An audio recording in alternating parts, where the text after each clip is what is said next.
โอ้มาเบิ่งลานน้อยเก็บหมักเพชรทุกคนหมักพริกโอ้เก็บหมักพริก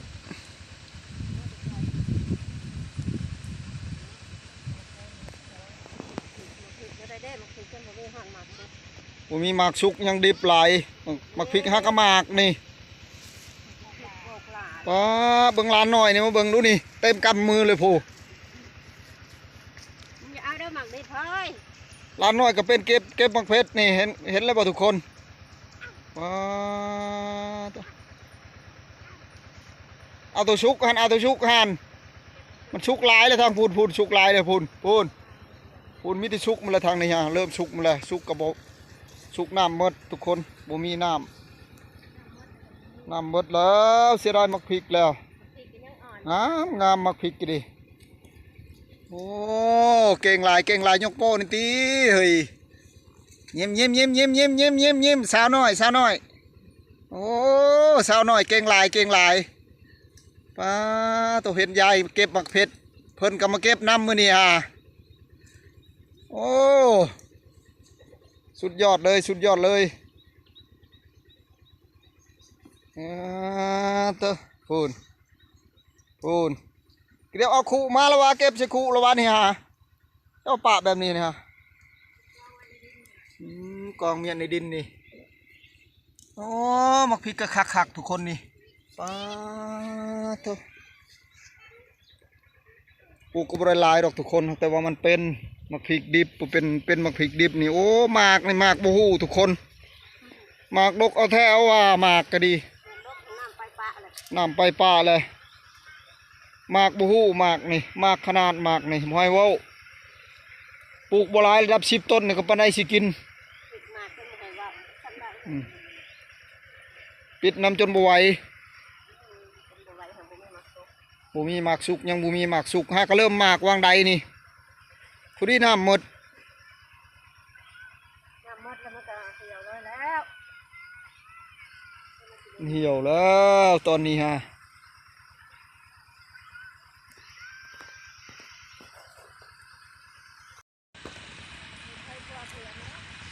กราบสบายดีและก็สวัสดีพี่น้องปองปายหมดสุคนในบรรยากาศยามเศร้าๆมื้อนี้ก็อยู่ทงไห้ทงนามื้อนี้ออกมาดูดน้ำใส่เข่าทุกคนมาเบิ่งบรรยากาศทงไห้ทงนามื้อนี้มากินข้าวกินปลาในบรรยากาศยามเศร้าๆมื้อนี้อยู่ทงนาแซงทุกคนในบรรยากาศยามเศร้ามื้อนี้ก็บ่มีหยังมากมายทุกคนก็จะมีซีนแห้งแล้วก็มักถั่วแจ่วมักพริกดิบทุกคนมีมะกล้วยสุกนี่มาเบิ่งบรรยากาศอ้อมข้างนี่ก็มีอยู่มักพริกทุกคนนี่มักพริกมักถั่วโอ้สารพัดสารแพทุกคนบ่อึดบ่อยากของอยู่ของกินอยู่บ้านไห้บ้านนาเฮามาเบิ่งนำกันนี่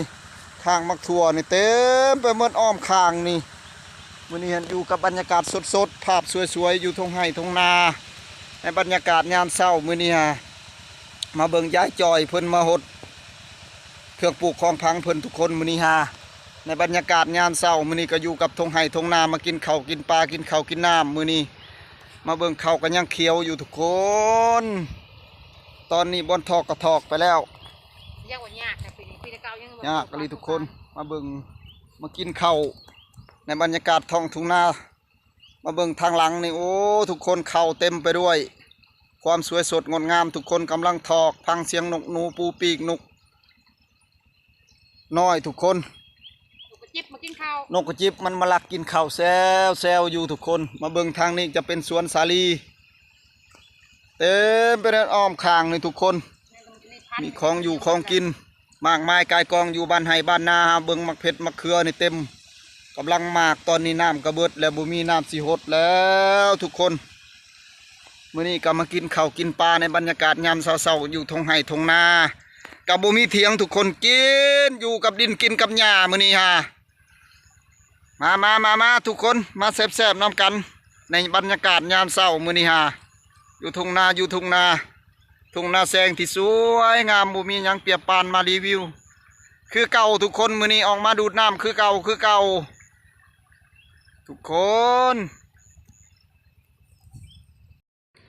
คันนี้ก็มาดูดน้ำคือกันทุกคน มาเบิ่งโอ้หมดแล้วน้ำนี่บ่มีน้ำนี่ทุกคน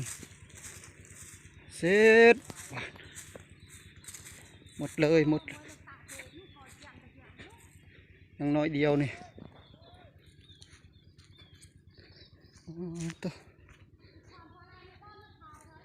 มาเบิ่งบอลดูดน้ำโอ้ยพี่น้องเอ้ยมาเบิ่งดูนี่น้ำนี่ก็ดูดยากเลยนี่ตะพังกระชันช้ำนึงเอ้ารถนี่เช่าเป็นหมดสิ โอ้หัวชักลงทุกคนเบิ่งดูรถนี่แบบนี้ความลำบากเห็นให้เห็นหน้าทุกคนเห็นหน้าแซงเอารถลงดูดน้ำกัดลงบ่ได้นี่มึงดูนี่หัวชักลงเลยนี่จีเฮ็ดในบ้านนี่เข้าซี่ขึ้นกีเดทั้งผ้านี่โอ้เต็มที่เลยทุกคนมาเบิ่งผู้น้ำก็เบิดเลยจีเฮ็ดแบบใดบ้านนี่เอาลงเลยบ่นี่เอาลงเลยบ่ลงเลยเฮ็ดนั้นมันบ่ไหลบ่นี่มีหน้าเบรกรถนี่จะเล็กทางไหน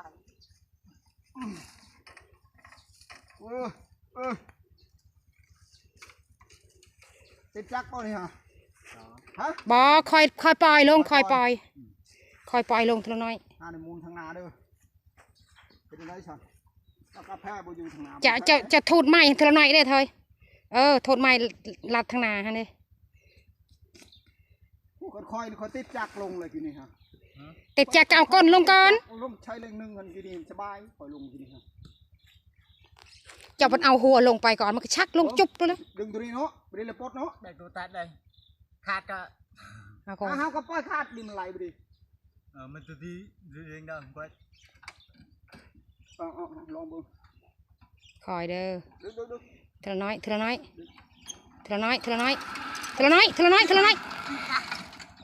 เบรกหลบไม่ช่างว่าเป็นไม่ใช่ขาดนี่แข็งไปได้เป็นไหมวันนี้ป้าที่ดีไม่เร่งอย่างนี้เถอะเขามันจะเร่งกับป้าลวดปัง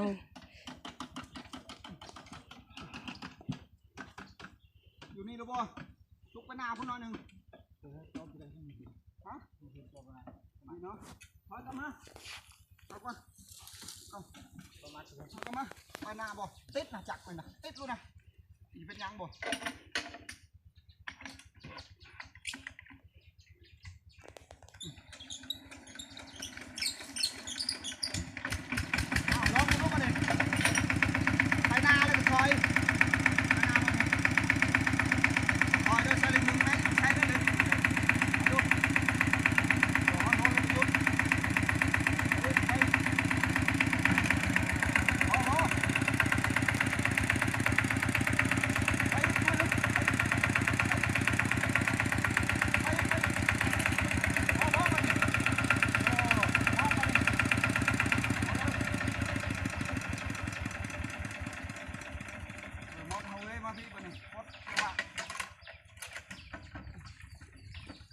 ตายเลยได้บ่นี่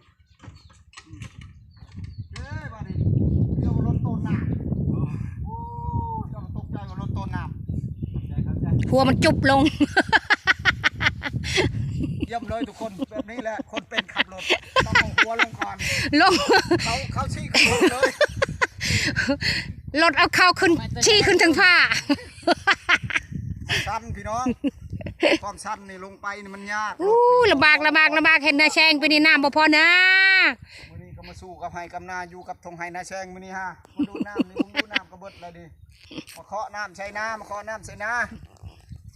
โอ้เกือบรถปีนแล้วเสียดายพริกเด้อเป็นมากแล้วน้ำหมดนี่บอกพริกตะบ้าบ่เบ่งกว่าพริกนี่ก็ดิบอกขัดพดตกใส่กันยังใครอยู่ดอกเขาว่าที่ชาวแปดบ่ชาวแปดแล้วบดนแล้วก็ชาวแปดล่ะไข่แหละขันเอาเจ้าละไข่แหละเอาหมดก็ได้กินน้าไว้ให้ใหญ่นั่นยังทันหมดอยู่ได้กินอยู่หรอกโอ้ยสำนันเลย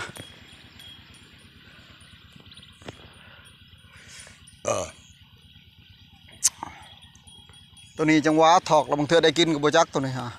มันถอกเลยตัวนั้นหัดช่องไห้นะปะเลยหันพูดบ่จักได้เฮ็ดเลย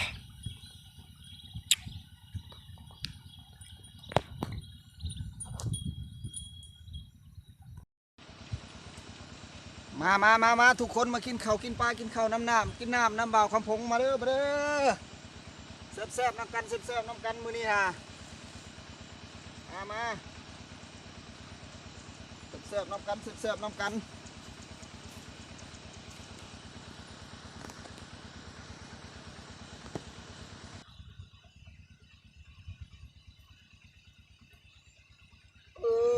กินกับดินกินกับยา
โอ้ยสุกอีกคน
วนว่าคลิปมาวันนี้ก็สิได้จบทำนี้ก่อนพี่น้อง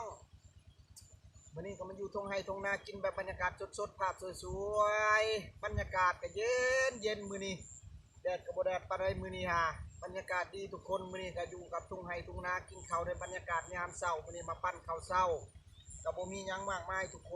นมากินกับเนื้อซีนแห้งทุกคนเฮ็ดซีนแห้งอยู่กับไห้กับนามีมักถั่วกินก็มีตุ้งหน้าแซงข้างหลังนี่ก็โอ้สวยสดงดงามเลยทุกคนบ่มีหยังเปรียบปานเขากำลังถอกห่วงพังเสียงนกนูปูปีกอยู่บ้านไห้บ้านนาเฮาธรรมชาติโอ้ถือว่าสุดยอดทุกคนสุดยอดหลายอยู่บ้านเฮาอ่ะแบบธรรมชาติแบบสดๆ